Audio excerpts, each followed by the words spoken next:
Hey guys, make sure you stand till the end. One common mistake people make when replacing fuses relays that can cost you thousands of dollars in repairs. Stay with us, we'll explain what it is.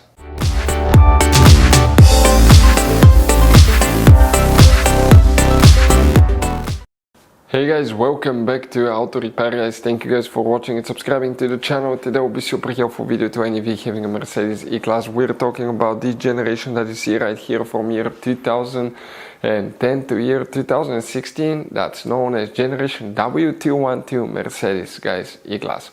If you have one of those, if you need to find where the right rear power window fuse is located, where you can find that fuse, it's actually two of them in two different fuse boxes, where you can buy cheap parts, tools, fuses, relays at a good price, quick shipping, that way you do not waste money and time, and why it's always a good idea guys to test fuses and relays. All that will be covered absolutely free for your convenience. Make sure you stay until the end.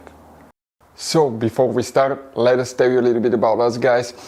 Now, if you have a Mercedes E-Class, that generation from year 2010 to year 2016-17 guys, this is the W212 guys. We're going to have a video for every single fuse relay on that car, why things do not work, why we're making this one, because we're trying to save you time and money guys. Let's say you're down the road in the middle of nowhere, your car does not start, you need to find where your engine starter fuse relay is located guys, where you can find fuel injection system fuses, fuel pump fuses. All you have to do, come to the channel, watch that video, 1-2 minutes, you're back on the road guys. In addition, we'll share where you can buy cheap parts and tools, that way you do not waste your money and time. Every single car we get here at the garage, we try to make guys at least 200 to 300 free repair videos. We take them completely apart, we show you how to fix mechanical, electrical, engine work guys, body work, a little bit of everything. And we have more than 12,000 free repair videos on our channels that can save you thousands of dollars guys in free repair videos. Check it out if you need help with that. So let's go ahead and start on it now.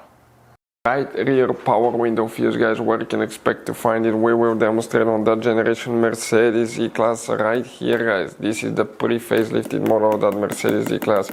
This is the facelifted model, but that's the same generation, it should work for both. We will work in two fuse boxes today. The first one is under the hood, so if you open the hood and you come to the driver's side, that's your brake fluid reservoir. Next to it you have that fuse box. Under that cover, open that cover and you'll find the main engine fuse box with a layout like this one. Before we continue, let's explain quickly why it's always a good idea to test fuses and relays.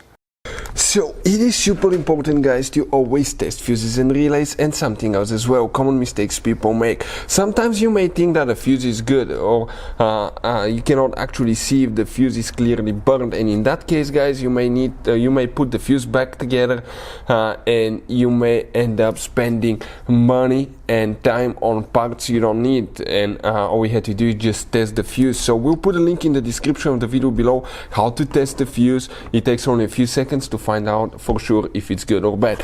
The same thing for relays guys, okay? Some of those could be really expensive on cars, so we'll put a link in the description of the video below how you can test relays. And for some certain fuses guys, it's important to disconnect the car battery when removing them, otherwise you can burn the electronics. And for instance, working on airbags, fuses or anything like that, you need to wait at least 1 hour after disconnecting the car battery. And if you're not qualified and certified to work on airbag system, I will never recommend to do that guys. But when disconnecting the car battery guys, okay, common mistake people make, it's important to know which battery terminal you reconnect first. If you do it the wrong way, you can burn electronics modules. How we know about that? We burn before the traction control module on BMW that cost us $2,000 guys. So we'll put a link in the description of the video below which battery terminal to disconnect first. Check it out for your convenience. For the right rear power window guys, which fuses we need to check? Okay, here we need to check one fuse, then we need to go to a different fuse box and check one more. Oh, by the way, if you guys need to buy any fuses, relays, parts, tools for Mercedes or any car guys at a really good price, quick shipping, we will put a link in the description of the video below, that way you do not waste your money and time. Check it out, you can save quite a bit of money. That's where we get most of our tools and supplies from. Here towards the bottom, the first fuse guys for the right rear power window that we need to check is fuse number 3. So if we zoom in a little bit, okay, fuse number 3 will be this one right here, and the number will be next to the fuse number 3. Then we need to go, okay, to the trunk, open the trunk. Here on the side you have a cover, pull it out. Underneath you'll find the trunk fuse box with a layout like this one. We're going to work in that section here. We'll zoom in a little bit, and the fuse that you need to check for the right rear power window is fuse number 41 right there. So fuse number 3 in the engine fuse box, 41 in the trunk fuse box. Hopefully the video will be helpful. Thank you for watching. See you next time.